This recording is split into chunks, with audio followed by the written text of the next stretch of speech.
Sunod-sunod ang mga hamong kinaharap ng Marcos administration sa nakalipas na taon. Mula nang sumiklab ang krisis sa Middle East, ang patuloy na tensyon sa West Philippine Sea, ang girian sa loob mismo ng gobyerno, pati na ang mga pang-araw-araw na suliranin na kinakaharap ng mga Pilipino. Sa ikalimang sona ng Pangulo, pasadahan natin ang ilan sa kanyang mga pangako at kung ito ba ay natupad o napako.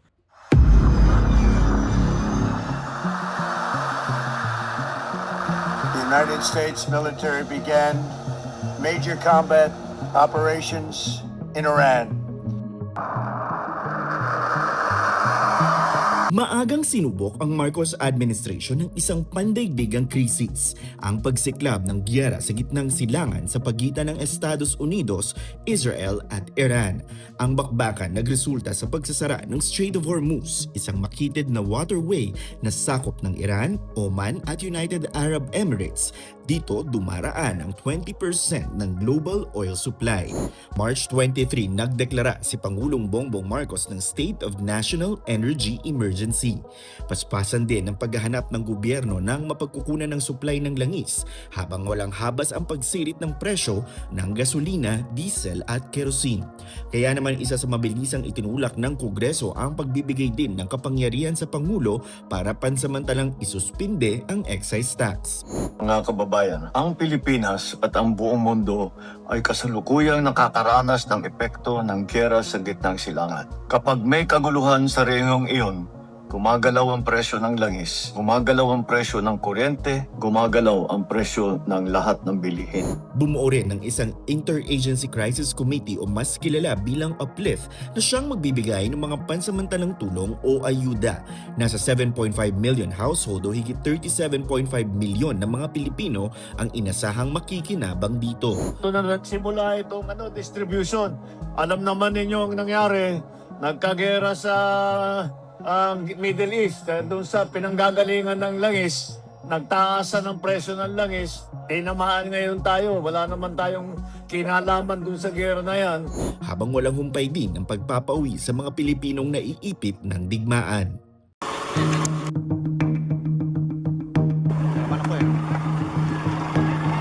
Ilang araw bago ang SONA at sa kasagsagan ng pagdaraos ng high-level meetings ng Association of Southeast Asian Nations o ASEAN, panibagong engkwentro na naman ang naitala sa pagitan ng Pilipinas at China sa Ayungin Shoal, dahilan para ipatawag ni Pangulong Marcos Chinese Ambassador Qin Chuan para ipahayag ang pagkadismaya ng Pilipinas sa insidente. Pero giit ng Malacanang, desidido pa rin ang Pangulo na i-reset ang relasyon ng Manila at Beijing sa kabila ng hindi pagkakaunawaan sa West Philippine Sea. So kung anumang issue meron ang China at ang Pilipinas, gusto niya magkaroon ng reset sa pag-uusap na yon. Nadinig siya ng ambassador ng China, nadinig din ng Pangulo ng ambassador ng China. So with that, sana magkaroon ng mas magandang resulta. Sa isang panayam sa Canada, sinabi ng Pangulo na nangangamba siya sa oras na magbago ang posisyon ng bansa sa West Philippine Sea. Future administration could take a different approach and weaken the gains your government has made in terms of enforcing the arbitral award?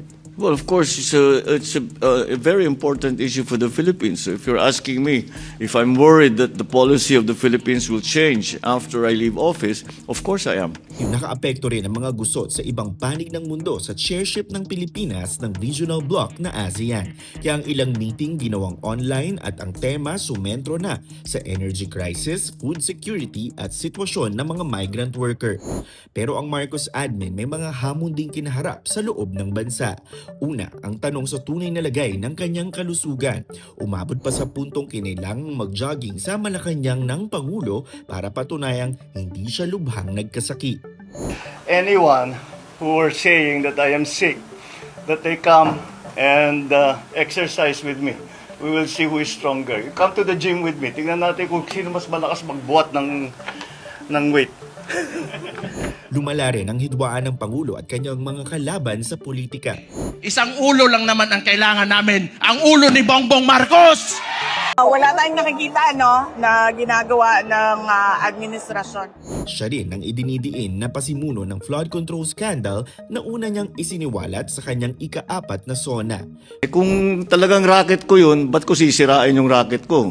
Di ba? That makes absolutely no sense. Kaya nung matanong kung sa sentro muli sa korupsyon ang kanyang panibagong SONA, ang sagot ng Pangulo, Abangan ang susunod na gaban.